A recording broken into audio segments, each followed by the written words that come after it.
Hi there and welcome back to the History of Fleetwood Mac. I'm Anita. Today we're going to get into Volume 3 of my scrapbooks, Episode 1. We're still in the 77 to 79, 80. I had noticed after I finished the last book, I pulled apart what I thought was going to be my next volume, and there's actually two. And one of them started with Tusk and just kept on going through Tusk. And then the second book had like 77 and then 80 in the back.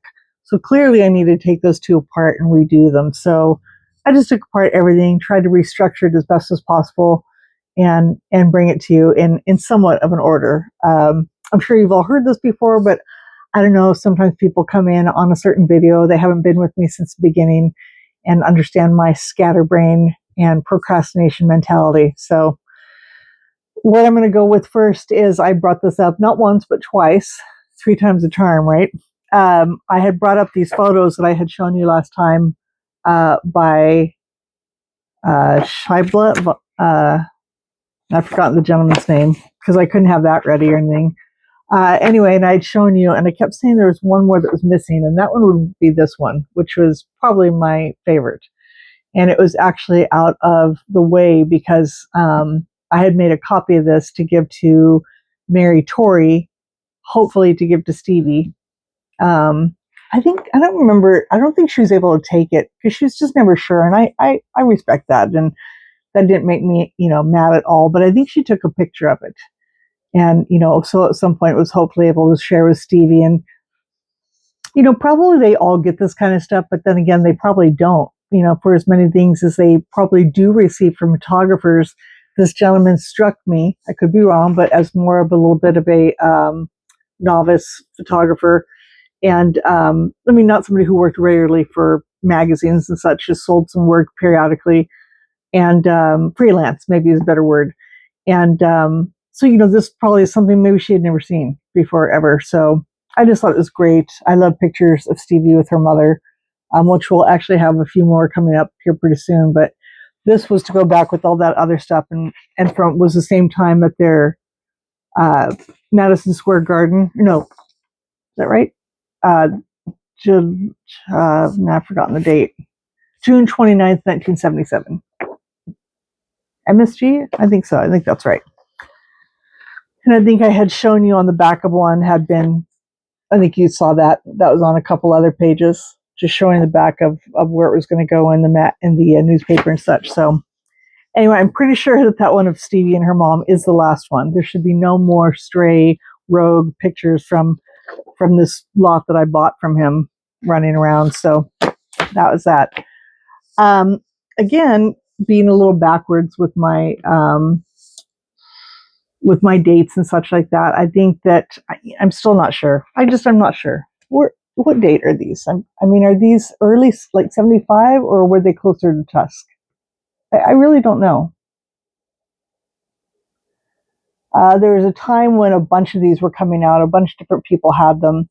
And I've also mentioned in the past, I think in my last video or the one before that, there were some great pictures. I'm trying to remember what I was showing, what pictures, what session. And I said there was an eBay seller that would sell them. They're like 8x8, which are like these sizes here, usually this size here. Some I bought from Brian Kane, but this other seller that I was mentioning on eBay is Zap Vintage. And I always try and give them a shout out. I don't think they own the copyrights or anything like that, but they're the ones selling them. So they have a lot of, they had a lot of these. They have a lot of ones that'll be showing you from Tusk, some Belladonna ones, but I just can't remember what ones I showed you already where I wanted to bring up their name, and it's going to drive me nuts. But Zap Vintage on eBay, and their photos aren't always prominent in, like, if you search Stevie or Fleetwood Mac photos, but if you search by seller, you can find their store, and they've got a lot of gems. They have some great stuff from Tango, from Mirage, some from Mirage, not as much, but a lot of Tusk and earlier and Belladonna stuff. So this one was some of these were obtained either from them or from, again, Brian Kane, besides just random eBay wins. So those are the first couple right here. Hopefully get some good light on these. It is like 100 and something in Portland today, and so I've kept it like a cave in here. So today I don't have any of my normal natural light. And then, as I've said, in my apartment, there's like one light in the whole living room, dining area, and it's in a weird spot and just comes straight down. So there's this really no other better way.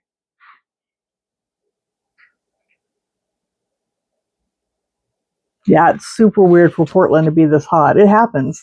But I'll tell you what, I specifically moved from the Bay Area to Portland because I like the cool weather. I don't like all this heat.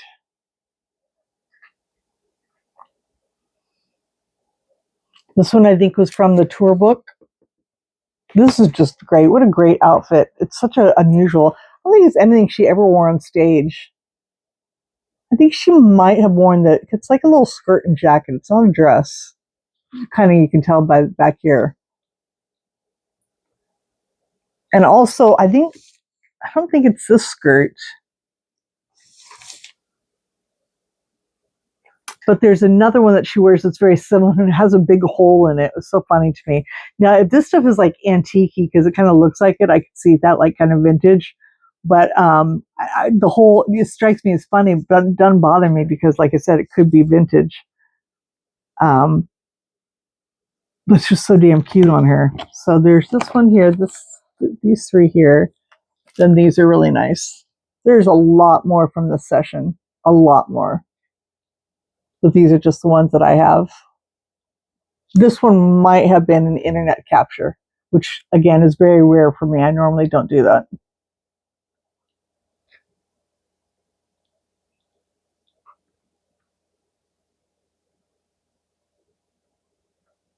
Like if I don't have it to print out or buy, then normally I don't put it in my scrapbook. But I think I just really like that one. I'm sure of it. So yeah. So then the reason I ask is because I think that these were some of um, I don't know. These look later to me, but they almost look like her hair looks like the same session.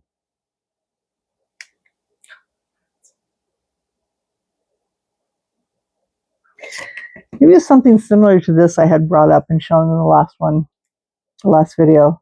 There's one where she's wearing a sweater, like a big red sweater or something like that. So the jewelry looks very early Fleetwood Mac to me, but the tight perm could also be early Fleetwood Mac, but she also did that once, I want to say around Tusker Mirage, or maybe in between, before it kind of loosened up a little bit. And she wears this jewelry throughout her career, early, not so much anymore, of course. It's very 70s kind of, it's awesome jewelry, but she wore it a lot, for a certain period of time. So how do you guys mark? Are you like me that mark your photos by her hair and makeup or jewelry? Now these little ones are larger proof prints. So they're not the same size. You can tell they're a little bit smaller than this size here. And these are like proof sheet. These are large. So there's proof sheet. There's several different things. There's negative test pages or test proofs. So it's just like a whole bunch of negatives, like I'd shown you from that seller who had all these pictures. I'd shown you those. And then there are proof sheets, which are normally like the 2x2 size of photos. But then they also have some that are larger. They're like 3 by something. And those are usually test negative proofs. There's a lot of terminology and it's all very similar. And most people just lump it all together. It's the same thing, and it really is the same thing. But if you want to, do apples to oranges, and I'm not a photographer, so certainly please correct me if I'm wrong. But later on, especially during Belladonna, you'll see I have a lot of these ones that are larger proofs, and I know that there's a certain name for that, and I think those are the test negative proofs. I'm not sure, but anyway. Then moving on to this session, that again, this outfit is so early Fleetwood Mac, but the hair, I just can't, So I think all three of these I have together, but I think are three very separate times. I mean, the background and such, and also I'm not sure about the photographer. I think Emerson is responsible for all of these, if I'm not mistaken.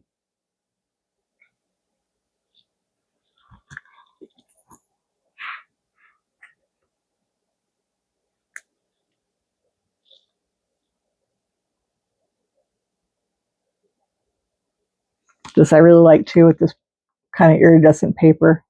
Kind of brings out the pink and white a little bit.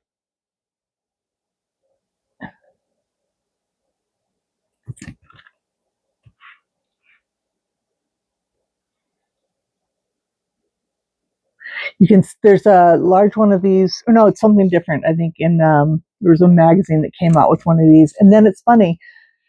Sometimes a magazine will come out with one, and then it just seems like they all surface.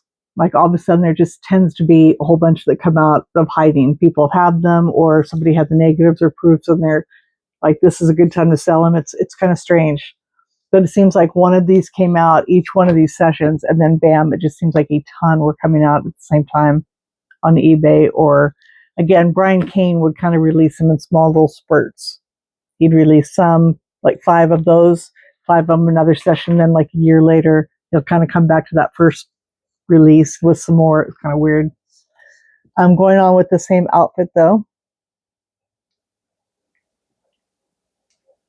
So many of these are barely just off by a frame, which somebody would tell me is, why would you do that? A certain photographer friend, I call him a friend, but um, had mentioned to me how weird it was. Like, why would you want all the, like, they're just a frame off. Like, why would you want them? And I don't know.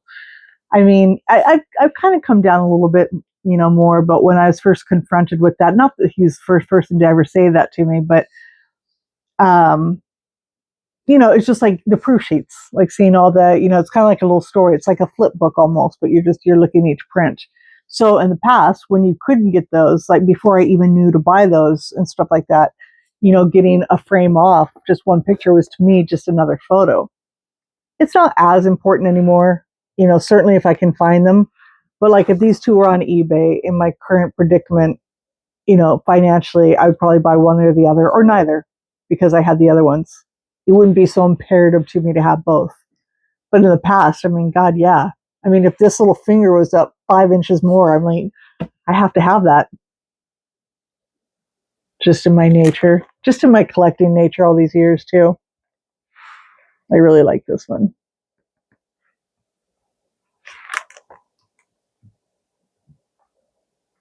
Some of these are that dark, so it's not just my terrible lighting. They're just kind of dark prints. I apologize.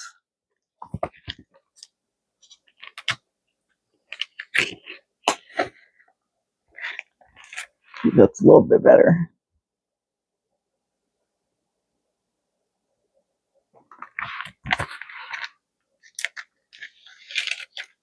Some of these have been in sleeves for so long too, and I tell you about having started them in '97 because they've been looked through and they're non acidic.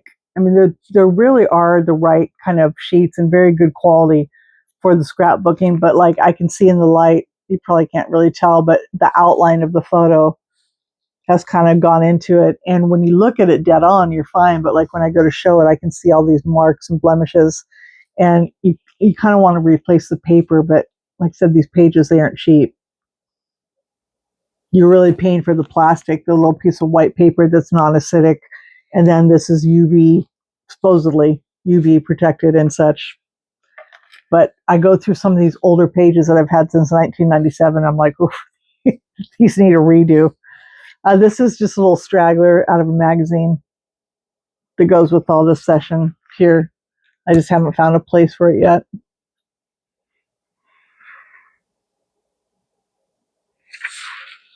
Then carrying on with the same session still. So it kind of just doesn't quite fit in anywhere.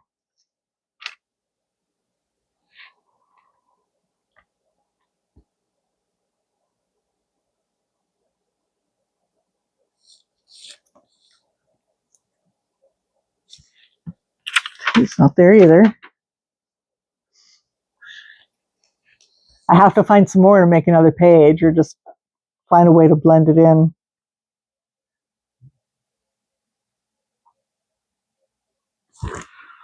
Then we're going to wrap up with the ones here.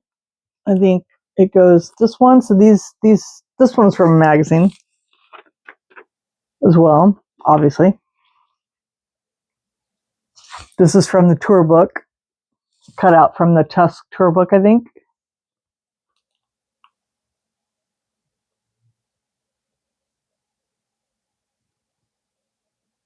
And then the last two that I have are here. It's really cute too.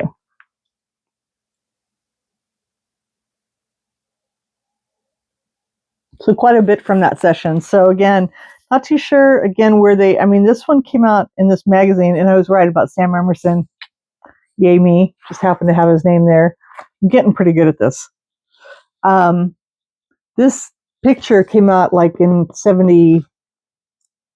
Well, the picture in the magazine came out like, I don't remember. I want to say this was like 77. So this would obviously be taken before Tusk. So again, I think I'm pretty accurate about the time frame. Like I said, it's just some of the others, her hair and jewelry is so similar. Gotta tape this one down. I'm just not sure because it just looks really to me like they're from the same era. Same session, just different outfit, you know what I mean? Like this here. And her hair is so similar. And then this was definitely in the,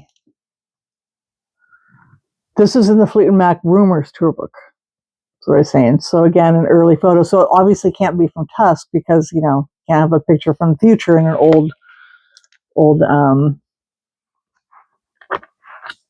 tour book. So I think I have it right. But anyway, let me know in the comments if I'm incorrect. We're going to continue on. I've got pretty good piles here, and just trying to keep these a little bit shorter. And like I said, let me know if you have any more of this from those sessions, or if you think I have the time frame a little bit accurate. And I'm curious also if any of you have photos. I know some of you, some of my dear friends on here, how you keep photos, but do you digitally keep them, or do you keep them in any kind of scrapbook or pages, or what do you do? Just after showing people all the time, I'm just curious what they do. So I would love to hear and know about that. And thanks for joining me. We'll see you next time. Everybody have a great night. Bye.